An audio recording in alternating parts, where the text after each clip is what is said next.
100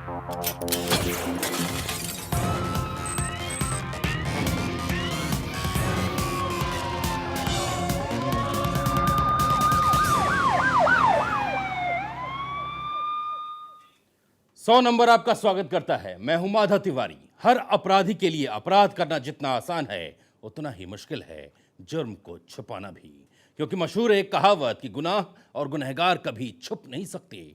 एक नजर हमेशा उन पर टिकी है और वो है 100 नंबर, जिसकी पकड़ से कोई भी क्रिमिनल बच नहीं सकता। और आज समाज के वही दुश्मन 100 नंबर के टारगेट पर हैं।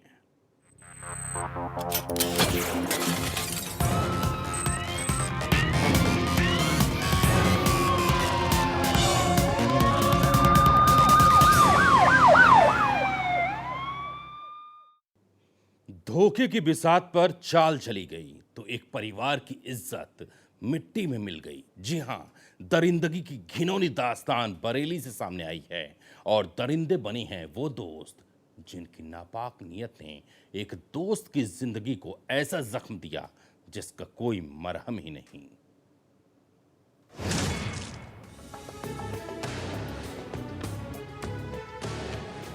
अपनी शक्ल पर शराफत समेट कर खड़ा यह शख्स इरफान है। नाम तो इंसान वाला है इसका, लेकिन काम हैवान वाला किया है। तभी तो आज बरेली के थाना कोतवाली कैंट पुलिस का मेहमान बना है। जी हां, इरफान पर बलात्कार का इल्जाम लगा है और आरोप लगाने वाली यह पर्दानशी महिला है, जिसकी इज्जत अकेले इरफान ने नहीं लूटी, बल्कि इरफान के 3 और भी साथी शामिल हैं इस शर्मनाक गुनाह में। घिनौनी वारदात 18 अगस्त की रात अंजाम दी गई। पीड़ित महिला के पति की माने तो इरफान और उसका एक साथी रात के वक्त नीलगाय का शिकार करने और मीट देने का बहाना बनाकर साथ घर से ले गए। पीड़ित महिला के पति का आरोप है कि जैसे ही वो घर से निकला तभी इरफान के दूसरे 2 साथी उसके घर के अंदर दाखिल हुए और उसकी बीवी से बलात्कार की वारदात अंजाम दी। शर्मनाक गुनाह अंजाम देने के बाद वो दोनों दोस्त वापस आ गए और फिर उसके बाद चुपचाप खुद इरफान और उसका एक साथी फिर से उसके घर पहुंचे, जहां बदहवास उसकी बीवी की फिर इज्जत से खिलवाड़ किया गया। इरफान और उसके दोस्त दरिंदे बन गए और गैंगरेप की वारदात अंजाम देकर इंसानियत शर्मसार कर दी। 3-4 बंदों ने रेप करा। इरफान अली था और थे, कहीं नाम तो नहीं जानता हूँ, 3 जनों को शकल से जानता हूँ। ये जो है गोश्त के बहाने से ले गए थे, बोले आप पूरा गोश्त ले लो, गोश्त ले आना। उनसे गोश्त जो है गोश्त के बहाने से देख गए। गोश्त के बहाने से ले आने के बाद में जो है मुँह खुद देर रखा उन पर और मैं जो है गोश्त में लगने लगा। पीड़ित महिला का पति जब घर लौटा तो पत्नी ने सारी आपबीती बता दी। साथ ही यह भी साफ कर दिया कि पहले इरफान के 2 दोस्त दरिंदगी अंजाम देकर गए और फिर खुद इरफान और उसका एक साथी हैवान बन गए। बीवी से गैंगरेप की वारदात ने पति को हिलाकर रख दिया। तुरंत थाना कोतवाली कैंट पुलिस की दहलीज पर दस्तक दी, जहां पुलिस को सारी आपबीती सुनाई गई। इरफान समेत सबके खिलाफ नामजद रिपोर्ट दर्ज करवाई। पुलिस ने भी मामला गंभीरता से लिया और तुरंत कार्रवाई कर इरफान को अरेस्ट कर लिया। पीड़िता ने ये शिकायत दर्ज कराई है कि उसके साथ इरफान और उसके 3 साथियों ने उसके साथ बलात्कार किया है। इस संबंध में इरफान की गिरफ्तारी कर ली गई है। पीड़िता को मेडिकल के लिए भेजा गया है और इनमें जो संबंधित धाराएं हैं उसमें मुकदमा पंजीकृत कर लिया गया है। बाकी मुलजिमान की गिरफ्तारी के लिए तफ्तीश जारी है। बरेली पुलिस के एसपी का कहना है कि इरफान की गिरफ्तारी कर ली गई है, बाकी बलात्कारी भी गिरफ्तार कर लिए जाएंगे। महिला का मेडिकल टेस्ट करवाया गया है, बस मेडिकल रिपोर्ट का इंतजार है ताकि आगे की कार्रवाई खत्म कर आरोपी जेल भेजे जाएं। मगर बरेली पुलिस के एसपी साहब से हमारा यह सवाल है कि आप सारी कानूनी प्रक्रिया अच्छी तरीके से निपटा लेंगे, मगर आप बस ये बताइए कि बलात्कार रुक क्यों नहीं रहे उत्तर प्रदेश के अंदर? क्या वजह है क्यों सूबे की अखिलेश सरकार की पुलिस इस घिनौने गुनाह पर लगाम लगाने में नाकाम साबित हो रही है? Deepak Sharma, Bareilly, national voice. सूबे की सरकार और उसका सिस्टम एकदम फेल है। यूपी में घिनौनी वारदातों को रोक पाने में घिनौना सिलसिला बदस्तूर जारी है। मगर अब जिस खबर से हम आपको वाकिफ करवाने वाले हैं वो तस्दीक करेगी कि गाजियाबाद पुलिस कितनी सतर्क हुई जिले के भीतर दिए गए AK-47 कांड के बाद।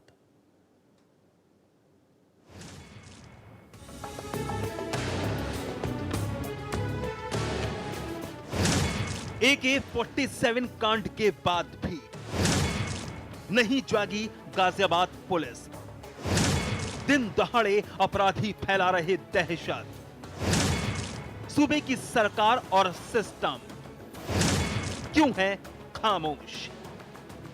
सूबे के मुख्यमंत्री अखिलेश यादव ने अब से 4 साल पहले जब यूपी की सत्ता संभाली थी तो पब्लिक को अपराध मुक्त और भयमुक्त माहौल देने का ऐलान किया था। लेकिन तब से अब तक एक भी ऐसा दिन नहीं गुजरा जब यूपी की जनता ने डर महसूस ना किया हो, सड़क पर बेखौफ निकली हो, घर के अंदर खुद को कैद करके ना रखा हो। एक अजीब सा खौफ जहन पर पसरा रहता है, एक अजीब सा डर पीछा करता है। और सूबे के राजा अखिलेश कहते हैं कि यूपी में अपराध कम हुआ है, अपराधियों पर लगाम कसी गई है, उनकी पुलिस सतर्क हुई है, सिस्टम मुस्तैदी से काम कर रहा है। लेकिन अब जिस तस्वीर से हम आपको रूबरू करवाने वाले हैं वो सिस्टम और सरकार की नाकामी बयां करने के लिए काफी है कि कैसे अपराधी दिन निकलते ही सड़क पर खौफ फैलाते हैं और ये साबित करते हैं कि कानून हमारे ठेंगे पर है। पहले एक बयान सुनिए, फिर सारी कहानी तफसील से सुनाई जाएगी। मैं सुबह जब अपनी गाड़ी से उतरी हूँ और पीछे मुड़ी हूँ अपना बैग लेने के लिए, पीछे से 2 लड़के बाइक पे आए। एक लड़के ने मेरे चेन पे झपटा मारा, जिसके कारण चेन मेरी हाथ में आके गिर गई। कुछ देर वो दूर बाइक पे गए, फिर उसने अपनी पिस्टल निकाली और मेरे पास भागते हुए आया, मुझे पिस्टल दिखाई और मैंने चेन नीचे फेंक दी, लेके चला गया। ये अल्फाज हमारे नहीं है बल्कि वो पब्लिक बोल रही है जिससे वादा किया गया था कि आपकी सुरक्षा होगी, जान सुरक्षित रहेगी, माल भी महफूज रहेगा। लेकिन आज तो खुद वही जनता खुद पर जुल्म की दास्तान बयां करने से रुक नहीं रही। मीडिया से मुखातिब चेन स्नैचिंग का शिकार ये है डॉक्टर सोनाली, जो नोएडा की रहने वाली हैं। लेकिन जब सुबह के वक्त गाजियाबाद के थाना साहिबाबाद के शालीमार गार्डन इलाके में अपने क्लिनिक पर पहुंची और नोएडा नंबर की अपनी इनोवा गाड़ी एक पेड़ के नीचे पार्क करने लगी, तभी बाइक पर सवार 2 बदमाश आए। महिला डॉक्टर से चेन स्नैच करने की कोशिश की और जब महिला ने अपनी चेन छीनने से बचाई तो चेन स्नैचर ने पिस्तौल निकाल ली, जिससे डर के मारे महिला के हाथ से चेन जमीन पर छूट गई और बदमाश चेन उठाकर पिस्तौल लहराते हुए फरार हो गए। 2 बदमाश थे, एक बाइक चला रहा था और एक पीछे बैठा था। आपके मामा जी पीछे भागे थे उनके पीछे भागे, पर वो तो बाइक पे थे। तो आप मानती हैं कि गाजियाबाद में महफूज नहीं है? बहुत, वो तो दिन दहाड़े की बात है। और लड़कों ने पिस्टल निकाली भी नहीं, लड़कों के हाथ में तो पिस्टल वो ऐसे ऐसे दिखा रहे थे, मतलब कोई लॉ एंड ऑर्डर है ही नहीं।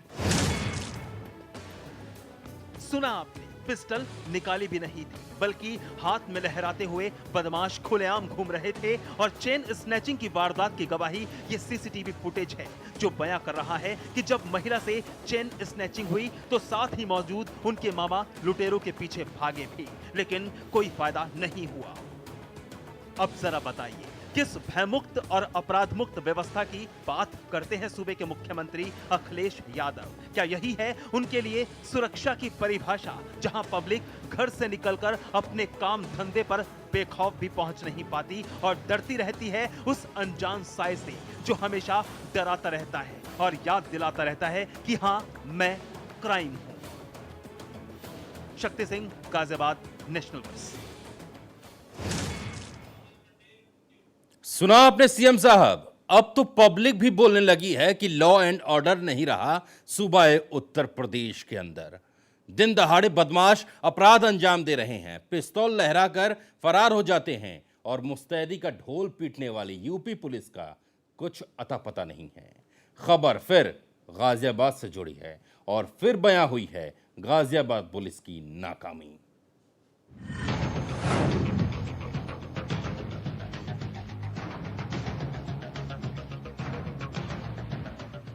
सूबे के मुखिया अखिलेश यादव से हम गुजारिश करते हैं कि एक बयान जरा गौर से सुनिएगा जो हम सुनाने वाले हैं। अगर वो हमारा कार्यक्रम देख रहे हैं तो सुनिए जरा।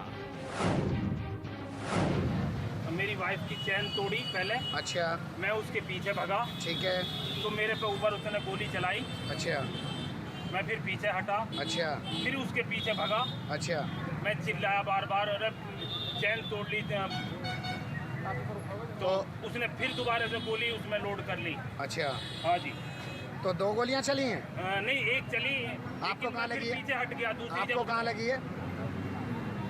अच्छा, ये आप लोग लगी। क्या कर रहे थे यहाँ पे? ऑटो पूछ रहे। अच्छा, कहाँ जाने के लिए? हापुड़ जाने के लिए। कहाँ पे आए थे?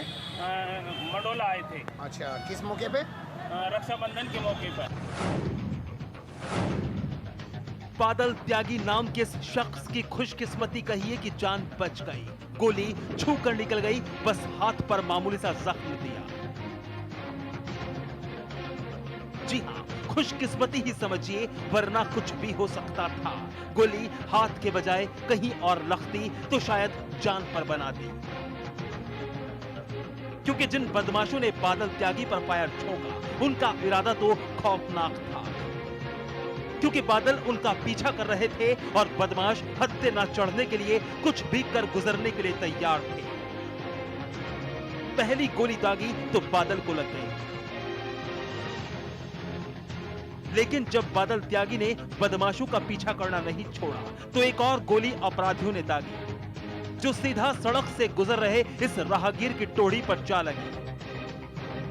तस्वीरें आपके सामने हैं। बादल उन बदमाशों का पीछा इसलिए कर रहे थे कि रक्षाबंधन के मौके पर गाजियाबाद के थाना लोनी इलाके आए थे और जब एक ऑटो वाले से चलने के लिए बात कर रहे थे तो तभी 2 बदमाश आए और बादल की बीवी की चेन तोड़कर भागने लगे। बादल ने शोर मचाया और उनका पीछा किया तो बेखौफ अपराधियों ने गोली दाग दी। एक गोली बादल त्यागी को लगी, दूसरी राहगीर को, जिसके बाद दोनों घायलों को दिल्ली के जीटीबी अस्पताल में भर्ती करवाया गया। लोनी तिराहे के पास एक चेन स्नैचिंग की घटना हुई है, जिसमें एक महिला से चेन स्नैचिंग करके भाग रहे थे। तो उसका पति ने उसका पीछा किया तो उसके गोली मार दी गई थी, लेकिन वो उसको बिल्कुल छूते हुए निकल गई और वो बिल्कुल आउट ऑफ डेंजर है और चेन भी बरामद हुई। देख लिया दिन दहाड़े कैसे चैन तोड़कर भागे बदमाशों ने फायरिंग भी की। लेकिन हम आपको बता दें कि गाजियाबाद में चैन स्नैचिंग की दोनों वारदात 19 अगस्त की हैं और ज्यादा वक्त का फासला भी नहीं है। महिला डॉक्टर से छीनी गई चैन और बादल त्यागी की पत्नी से तोड़ी गई चैन में जिला एक है, बस इलाका बदला है। पहली वारदात सुबह के वक्त थाना साहिबाबाद में अंजाम दी गई और दूसरी थोड़ी ही देर बाद थाना लोनी इलाके में, और दोनों ही इलाके आसपास हैं। तो क्या ये मान लिया जाए कि गाजियाबाद में चैन स्नैचिंग की वारदात अभी भी परवान पर है, लेकिन दूसरी तरफ गाजियाबाद पुलिस के एसएसपी महकमे की साख बचाते नजर आए और दावा किया कि चैन स्नैचिंग की वारदात बढ़ी नहीं है, कम हुई है। सुनिए जरा कैसे सफाई पेश कर रहे हैं एसएसपी। चेन स्नैचिंग की घटनाएं जो है वो बढ़ती नहीं जा रही है, कम हो रही है और आज अचानक इस तरह की घटना को अंजाम दिया गया है। लेकिन इसमें हम लोगों को कुछ डेफिनेट क्लूज मिल रहे हैं कि कौन हो सकते हैं इसमें, तो उसके हिसाब से हम लोग कार्रवाई करें। इधर कुछ गैंग्स का ऑपरेट यहाँ पे करना बिल्कुल बंद हो गया था, लेकिन ये हो सकता है कि दिल्ली की तरफ से कोई 2 लड़कों का इस तरह का ग्रुप आ गया होगा, तो उस पर हम लोग दिल्ली पुलिस से भी हम लोग कांटेक्ट में है और कार्रवाई कर रहे हैं। अब हम सवाल पूछते हैं एसएसपी साहब से कि चंद घंटे के भीतर गाजियाबाद में 2 बड़ी चेन स्नैचिंग की वारदात और विरोध करने पर गोली मार देना, ऐसा भी क्या? सब कुछ जानकर और देखकर भी एसएसपी साहब कह रहे हैं कि इस तरह का जुर्म कम हुआ है। और आपको क्या सबूत चाहिए और क्या सुनना चाहते हैं जब पब्लिक ही बोल रही है कि कानून व्यवस्था दम तोड़ रही है यूपी की? देख लीजिए सीएम साहब, आपकी पुलिस कैसा काम कर रही है। दिन दहाड़े पब्लिक लुट रही है, गोली खा रही है और आपकी पुलिस कहती है कि जिले में जुर्म कम हुआ है। Shakti Singh, Ghaziabad, national press. वो पहले अपनी बेबसी बयां करती है, अपने अकेले होने का दर्द बताती है और फिर भरोसे के भंवर में जिंदगी भर साथ देने का वादा करके कंगाल कर जाती है। लुटेरी दुल्हन, हाँ जी, ऐसी कहानी अभी तक आपने फिल्मों में देखी होगी, लेकिन आज हम हकीकत में लुटेरी दुल्हन की करतूत दिखाने जा रहे हैं। दरअसल रुड़की में घूम रही है एक लुटेरी दुल्हन जो कई लोगों को बना चुकी है अपना शिकार।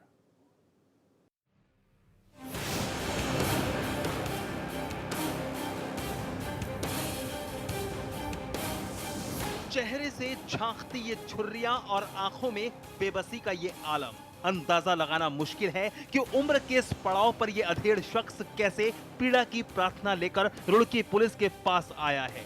दरअसल कुछ ज्यादा ही गहरी है दर्द की ये लकीरें। पत्नी की मौत के बाद एक अनजान महिला ने जिंदगी के सफर में हम सफर बनने का वादा किया, साथ जीने और मरने की कस्में खाई। इब्राहिम को भी लगा कि जिंदगी के बचे दिन भी खुशी से गुजर जाएंगे। मां की ममता से महरूम बच्चों को भी मां का साया मिल जाएगा। खुशी की इसी खुमारी में इब्राहिम और नूरजहां का निकाह हो गया, लेकिन जिस नूरजहां पर भरोसा करके अपना जीवन साथी बनाया था, उसी नूरजहां ने इब्राहिम के जहां को बेनूर कर दिया। वो लुटेरी दुल्हन इब्राहिम की जिंदगी भर की गाढ़ी कमाई को लेकर रफू चक्कर हो गई। लुटेरी दुल्हन की हकीकत पता चलने के बाद इब्राहिम के पैरों तले जमीन खिसक गई।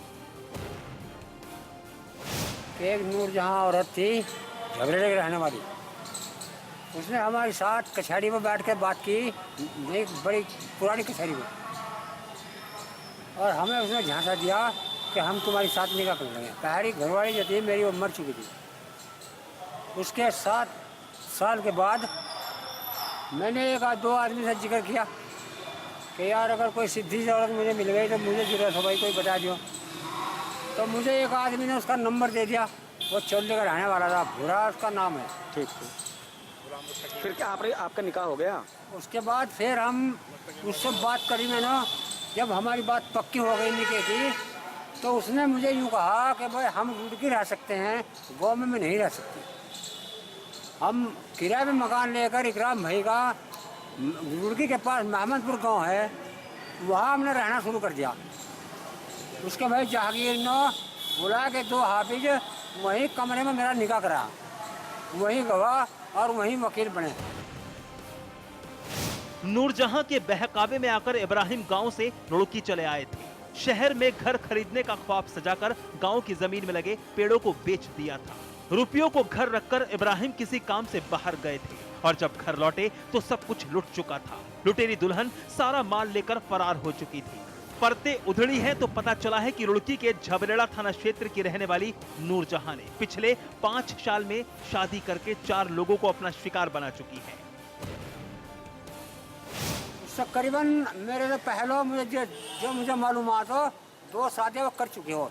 और मेरे से पहले आपके बाद एक मेरे बाद में अब मुझे मालूम हुआ कि तहसीन कोई लाहौलपुर का तहसीन एक नाम का आदमी है, मेरे से न जाएगो, मेरे से भाग कर को पैसे मेरे फरोड़ लेगी।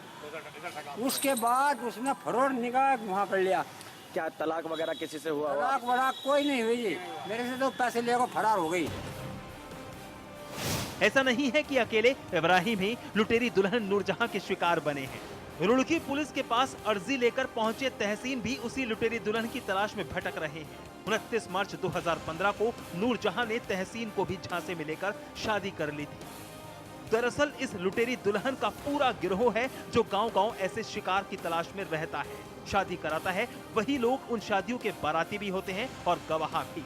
लुटेरी दुल्हन की कहानी आप खुद ही सुन लीजिए तहसीन की जुबानी, क्योंकि लुटेरी दुल्हन ने तहसीन की जिंदगी में तबाही की ऐसी तकरीर लिखी है जिसकी तहरीर लिखवाने अब वो पुलिस के पास आया है। लुटेरी दुल्हन 3 बीघा जमीन अपने नाम कराकर फरार हो चुकी है।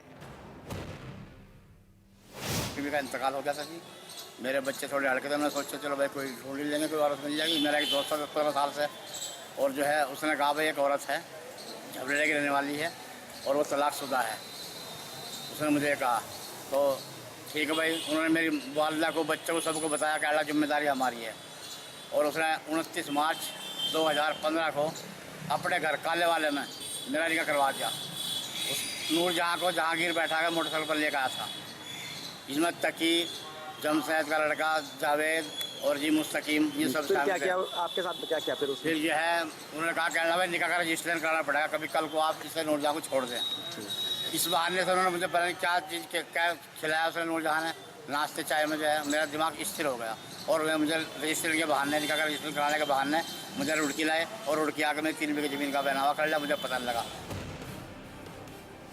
रुड़की इलाके में ही 4 लोगों से ज्यादा लोगों को अपना शिकार बना चुकी है दुल्हन। वहीं पुलिस तहरीर के बाद तहकीकात की बात कह रही है।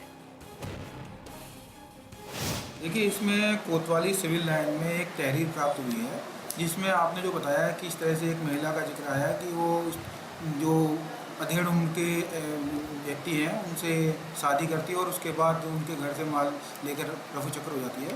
तो इस संबंध में एक तहरीर जो प्राप्त हुई थी उसमें अभी जांच कराई जा रही है, क्योंकि इसमें जो आप जैसा 2 बता रहे हैं तो अभी 2 नहीं केवल एक व्यक्ति सामने आया है और उसने थाने में एक तहरीर दी है। इसमें जाँच करके जो भी तथ्य आएंगे वह मुकदमा पंजीकृत कर वैधानिक कार्रवाई की जाएगी। बहरहाल ऐसी कहानियां आपने यकीनन फिल्मों में देखी होंगी, लेकिन उत्तराखंड में भी लिखी जा रही है ये कहानी। और खास बात यह है कि अधेड़ लोगों को ही निशाना बनाती है ये लुटेरी दुल्हन। तो हो जाइए होशियार, क्योंकि आप भी हो सकते हैं इसका अगला शिकार।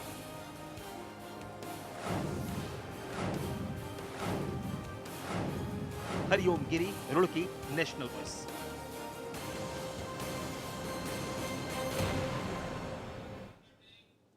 उम्र का आखिरी पड़ाव था। उम्मीद ये थी कि अच्छे से गुजर जाएगा, लेकिन बुढ़ापा अभिशाप बन गया जब औलाद ने जीना दूभर कर दिया।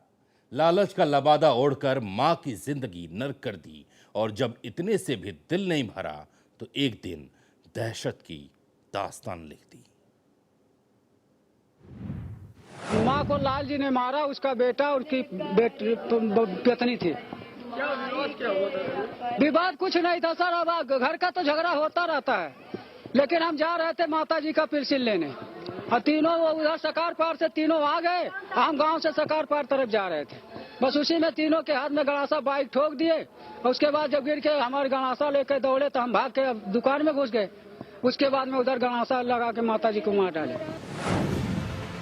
सामने पड़ी खून से सनी अपनी मां की लाश देखकर शांति देवी के छोटे बेटे कमलेश से रहा नहीं गया और मीडिया के कैमरे पर बयां कर दी अपने बड़े भाई लालजी की खूनी दास्तान।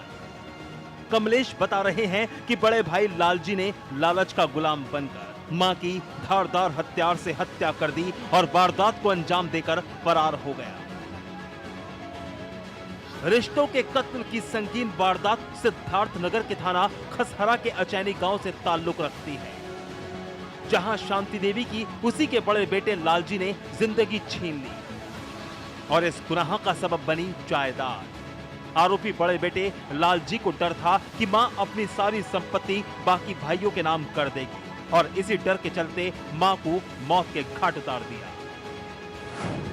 भाई हैं लेके जा रहे थे जो है पर्वतिया जो है पीसी निकालने के लिए, वहाँ उनकी जो है औरत उसका लड़का और खुद अपने वो गड़ासों से जो है मेरी माँ को बस कर दिए सब। क्या विवाद क्या था? विवाद यही था, माँ ने बोल रही थी हमारे पास जो रहेगा करेगा सेवा जतन जो उसको मैं जो मेरे पास कुछ बचेगा मैं उसी को देगा। वारदात 18 अगस्त के दिन अंजाम दी गई जब शांति देवी अपनी पेंशन लेने के लिए घर से निकल रही थी। आरोप है कि बड़े बेटे लालजी ने आंखों पर लालच की पट्टी बांधकर पत्नी मोना और बेटे पिंटू के साथ मिलकर खूनी वारदात अंजाम दी। शांति देवी की हत्या के बाद से बदहवासी पसरी है और परिवार की महिलाएं मातम में डूबी हैं। पीड़ित परिवार के बयान पर पुलिस ने केस दर्ज कर आरोपी बेटे की तलाश तेज कर दी है। दो भाई हैं, तो उसमें माँ जो है वो छोटे बेटे के साथ में रहती थी। बड़े बेटे को ये संदेह है कि माँ प्रॉपर्टी उसको पूरी प्रॉपर्टी उसको दे रही है। इसी विवाद को लेकर के, इसी संदेह को लेकर के बड़े बेटे ने आज रास्ते में लोग आ रहे थे तो इन पे हमला किया और उसमें रास्ते में अस्पताल जाते समय उसकी मृत्यु हो गई, उसकी मदर की। लालजी की खौफनाक करतूत से हर कोई सन्न है। पुलिस को उसकी तलाश है। शांति देवी के बाकी बेटों ने लालजी और खूनी भाई लालजी की करतूत बयां कर दी है, लेकिन हैरानी होती है कि महज जमीन के लिए लालजी ने उस मां को मौत के घाट उतार दिया, जिसने 9 महीने तक अपनी कोख में उसे महफूज रखा और ताउम्र उसकी परवरिश की। Rashid Farooqui, Siddharthnagar, national voice.